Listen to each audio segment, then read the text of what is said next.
Rafale विमान पर रक्षा मंत्री राजनाथ सिंह ने जिस ओम के चिन्ह को अंकित किया वो हिंदू संस्कृति की सबसे बड़ी पहचान है। हिंदू सिर्फ एक धर्म नहीं है, यह बात आपको यहां ध्यान देने वाली होगी। हिंदू सिर्फ एक धर्म नहीं है, बल्कि हिंदू जीवन जीने का एक तरीका है, जीवन जीने की एक पद्धति है। और ओम का इतिहास हिंदू धर्म से भी पुराना है। ऐसे वो तमाम लोग जिन्हें इसके बारे में नहीं पता है, आज हम उन्हें बताना चाहेंगे। उपनिषदों में लिखा है कि जब ब्रह्मांड की उत्पत्ति हुई तो उस दौरान एक ध्वनि पैदा हुई जिसे विज्ञान की भाषा में वाइब्रेशन कहा जाता है। इस वाइब्रेशन यानी कंपन की ध्वनि को ही ओम कहा गया। सृष्टि के निर्माण के वक्त पैदा होने वाली यह ध्वनि ही ओम की ध्वनि थी। छंदोग्य उपनिषद में कहा गया है कि ओम ही ब्रह्म है, यानी यह ब्रह्मांड के निर्माण का सूचक है। वर्ष 2008 में दो भारतीय वैज्ञानिकों ने international journal of computer science and network security नामक साइंस जर्नल में ओम को लेकर एक रिसर्च प्रकाशित किया था। इस रिसर्च का शीर्षक था time frequency analysis of chanting Sanskrit divine sound Om. शोध के दौरान इन रिसर्चर्स ने यह पता लगाया कि ओम के उच्चारण मात्र से मन में गहरी शांति उतरती है और मानसिक तनाव में कमी आती है। यानी ओम के महत्व का आध्यात्मिक ही नहीं, वैज्ञानिक आधार भी है। इसलिए हमें लगता है कि ओम जैसे आध्यात्मिक चिन्ह का विरोध करने वाले कांग्रेस के नेता हमारे देश के बाकी बुद्धिजीवियों और डिजाइनर पत्रकारों को भी ओम का उच्चारण करके अपने मन को शांत करना चाहिए और अपनी ऊर्जा को देश के विरोध में नहीं बल्कि राष्ट्र के हित में लगानी चाहिए।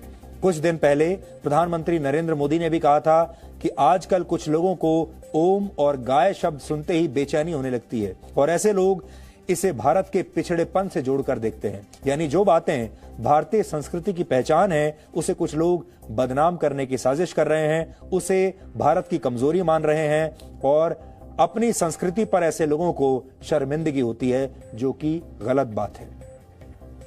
हमारे देश का दुर्भाग्य है,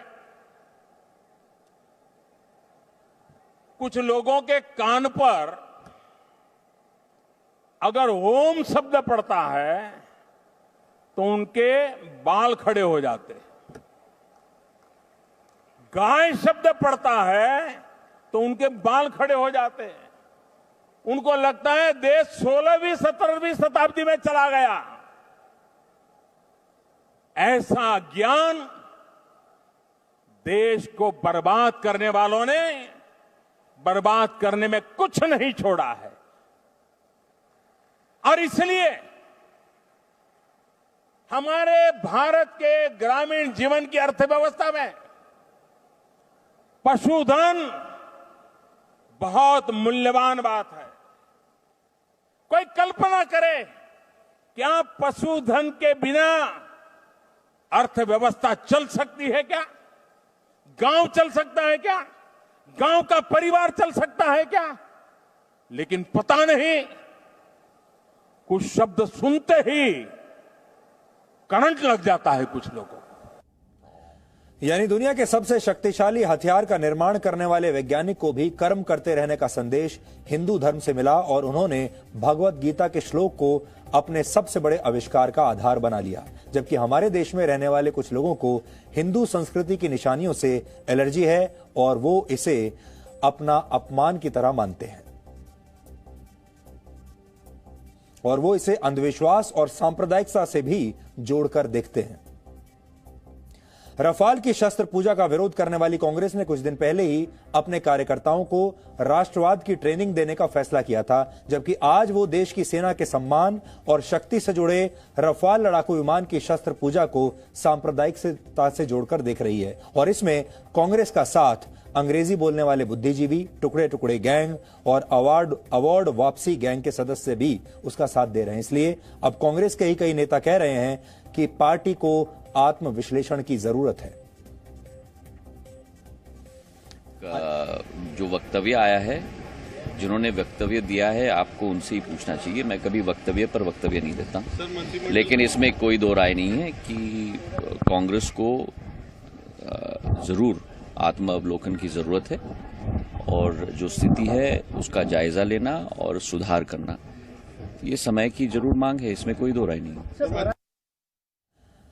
परमाणु बम के जनक माने जाने वाले अमेरिकी वैज्ञानिक रॉबर्ट ओपेनहाइमर के नेतृत्व में 16 जुलाई 1945 को अमेरिका ने अपना पहला परमाणु परीक्षण किया था। इस न्यूक्लियर टेस्ट के बाद ओपेनहाइमर ने भगवत गीता के एक श्लोक के जरिए परमाणु बम की ताकत को परिभाषित किया था, जिसमें उन्होंने कहा था कि भगवान कृष्ण जब अर्जुन को उनके कर्तव्यों की याद दिलाते हैं तो वो एक विराट रूप धारण कर लेते हैं और कहते हैं कि अब मैं ही मृत्यु हूं और संसारों का संहार करने वाला हूं। आज आपको भी हिंदू धर्म से प्रभावित इस वैज्ञानिक रॉबर्ट ओपेनहाइमर द्वारा 74 वर्ष पहले कहे गए ये शब्द सुनने चाहिए। We knew the world would not be the same. Few people laughed. Few people cried. Most people were silent.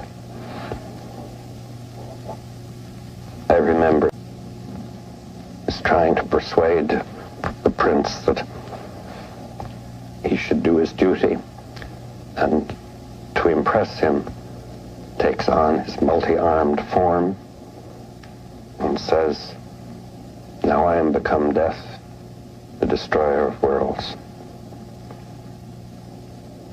I suppose we all thought that one way or another. परमाणु बम के जनक ओपेनहाइमर बहुत मशहूर वैज्ञानिक हैं और अगर ये गीता के उपदेशों से प्रेरणा ले सकते हैं, अगर ये हमारी हिंदू संस्कृति से इतने प्रभावित हो सकते हैं, तो सोचिए हमारे अपने ही देश में रहने वाले लोग हिंदू संस्कृति पर जब सवाल उठाते हैं, हिंदू संस्कृति पर जब उन्हें शर्म आती है, तो ये देश के लिए कितने दुर्भाग्य का दिन है। देश के लिए ये एक काला दिन के बराबर है। यानी दुनिया के सबसे शक्तिशाली हथियारों का निर्माण करने वाले वैज्ञानिक को भी कर्म करते रहने का संदेश हिंदू धर्म से ही मिला और उन्होंने भगवत गीता के इस श्लोक को अपने सबसे बड़े आविष्कार का आधार बना लिया। जबकि हमारे देश में क्या हो रहा है ये आप जानते हैं, कैसे हमारे देश के लोगों को अपने ही देश की संस्कृति से अब एलर्जी होने लगी है और वो इसे अंधविश्वास और सांप्रदायिकता से जो जोड़कर देख रहे हैं। ये बहुत दुर्भाग्य की बात है कि भारत के संस्कृति चिन्हों से अब इन लोगों को परेशानी होती है। ये लोग देश की सेना से जुड़ी सफलताओं को भी धार्मिक नजरिए से देखते हैं। हो सकता है आने वाले समय में ऐसे लोग ये भी पूछने लगे कि बालाकोट एयर स्ट्राइक में शामिल वायु सैनिकों का धर्म क्या था। इस स्ट्राइक में शामिल कितने सैनिक हिंदू थे, कितने मुसलमान थे, कितने सिख थे, कितने ईसाई थे। और आगे भविष्य में भी जब भारतीय सेना किसी ऐसे ऑपरेशन में जाएगी तो उसे अपना धार्मिक ब्रेकअप बताना पड़ेगा। ये लोग हर बात का धार्मिक ब्रेकअप मांगने लगते हैं, हर चीज को धर्म से जोड़कर देखते हैं, क्योंकि यही विचारधारा इनकी राजनीति का आधार है और धार्मिक बंटवारे के नाम पर ही इनकी पूरी की पूरी दुकानदारी चलती है। लेकिन ये लोग तब धार्मिक ब्रेकअप नहीं मांगते जब हमारी सेना बाढ़ में फंसे लोगों की जान बचाती है, प्राकृतिक आपदाओं के दौरान लोगों की रक्षा करती है। ये लोग अपनी सुरक्षा में लगे जवानों का भी धार्मिक ब्रेकअप कभी नहीं मांगते। ये लोग सेना को धर्म के साथ सिर्फ अपने फायदे के लिए जोड़ते हैं और अपनी राजनीति को चमकाने की कोशिश करते हैं। हो सकता है एक दिन ऐसा भी आ जाए जब यही रफाल विमान कहीं कोई बमबारी करेगा, जब कहीं कोई हमला करेगा, उस हमले में मारे गए लोगों का धर्म भी ये लोग पूछने लगेंगे और कहेंगे कि किसी खास धर्म के लोगों के खिलाफ आप इस विमान का प्रयोग नहीं कर सकते। इन्हीं नेताओं के सहयोग की वजह से टुकड़े टुकड़े गैंग, आतंकवादी अफजल गुरु के समर्थन में नारे लगाने की हिम्मत कर पाता है। इन्हीं लोगों के समर्थन की आड़ में देश के टुकड़े टुकड़े करने वाले नारे लगाए जाते हैं। ये लोग एक आतंकवादी की फांसी रुकवाने के लिए आधी रात तक सुप्रीम कोर्ट चले जाते हैं और इसे फैशनेबल माना जाता है। ये सब देश के अल्पसंख्यकों के अधिकारों की रक्षा करने के नाम पर किया जाता है, लेकिन तब इन्हें इसमें तुष्टीकरण और तब इसमें कोई सांप्रदायिकता दिखाई नहीं देती। इन्हें देश के लोगों को डराने और बांटने में आनंद आता है और हमारे अंग्रेजी बोलने वाले सेलिब्रिटीज तुरंत इनका साथ देने के लिए सड़कों पर उतर आते हैं। अर्बन नक्सल्स इनका साथ देने के लिए आ जाते हैं और पूरे देश का जो पुराना सिस्टम चला आ रहा है 70-72 वर्षों से, वो इन लोगों को बुद्धिजीवियों की पदवी देता है। इन्हीं लोगों को बड़े बड़े अवार्ड दिए जाते हैं, पुरस्कार दिए जाते हैं। लेकिन देश की सेना सर्वधर्म समभाव की नीति का पालन करती है, यानी वो सभी धर्मों को एक ही दृष्टि से देखती है और सभी धर्मों का सम्मान करती है।